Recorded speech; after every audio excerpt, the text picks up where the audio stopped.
This is a 2025 Vantage Aston Martin, and today I got lucky by Aston Martin Bahrain and CAF Shift 6 to review this car.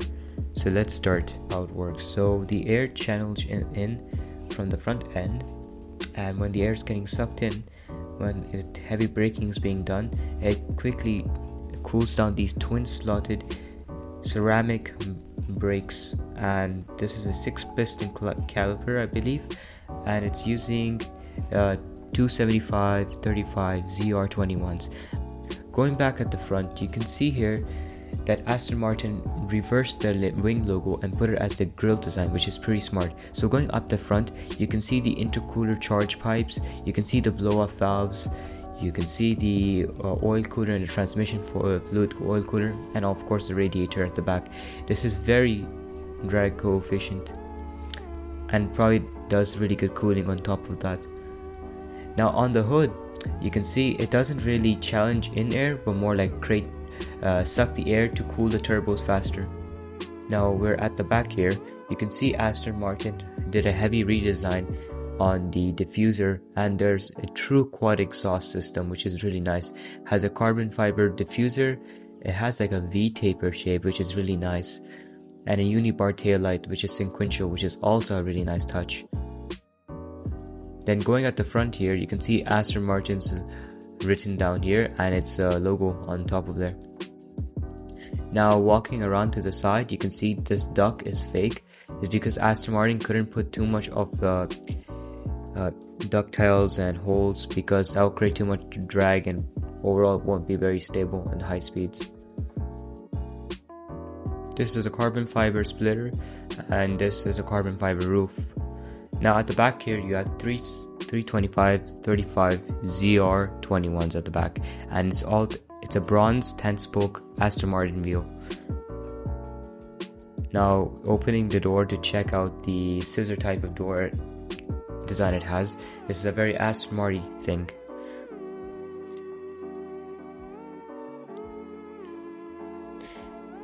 You can see here that it looks like it's diagonally shooting up, like as if it's about to spread wings and fly, which is a really nice touch. Now we're gonna pop the hood on this Aston. It's exactly like the Mercedes W205 C63. You can see at the front. Now I'm gonna run down the specs.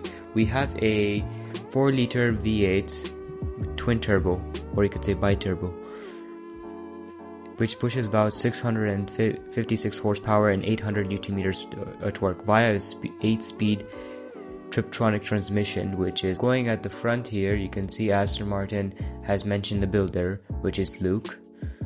Now you can see here there are 2 throttle bodies feeding directly to the twin turbos, and 0 to 60 is 3.4 seconds, or 0 to 100 kilometers is 3.4 seconds. Now I'm going to shut the hood here and we'll get into the interior.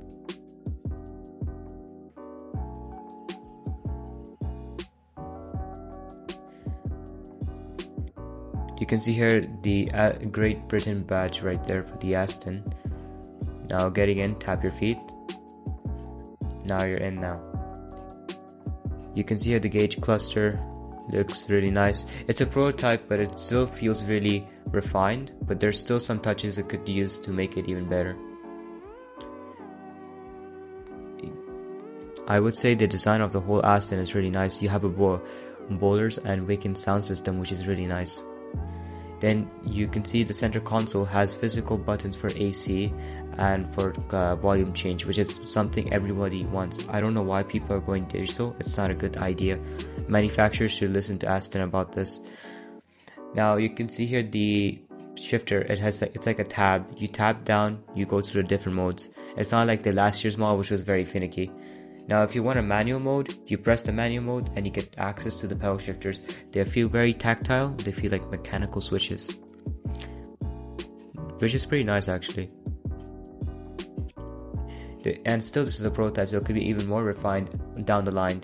This has stitched seats, handcrafted by Aston Martin.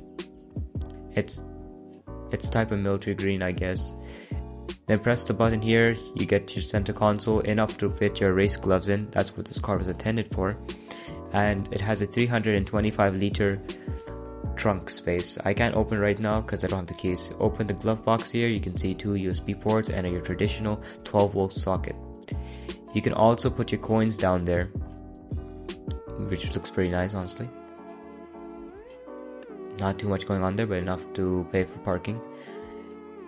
Then you have cup holders here. Then at the back, I thought this was storage space, but it was not. It was just to complete the design. And there's like a weird box here. I don't know if Aston Martin intended that to be a second storage place. Or you could say third. You have your memory seats now. You have 3 settings, 3 memory slots. They're all electronically controlled. Now going back at the steering wheel, you have many options on the steering wheel, controlling traction control, controlling a launch control, cruise control, volume control, all your necessary stuff on the steering wheel. Alright, when you're stepping out of the car, make sure you don't put your feet on the carbon fiber splitter because it will get crushed. Alright, so now I guess we're into the review here. Honestly, my thoughts about this car, it's a really nice, refined Aston Martin. I like it more than the last generation. So if you have any question, come down to Motor Mall at Aston Martin Bahrain to acquire this car. Alright, thank you. Subscribe to More Gearhead for more.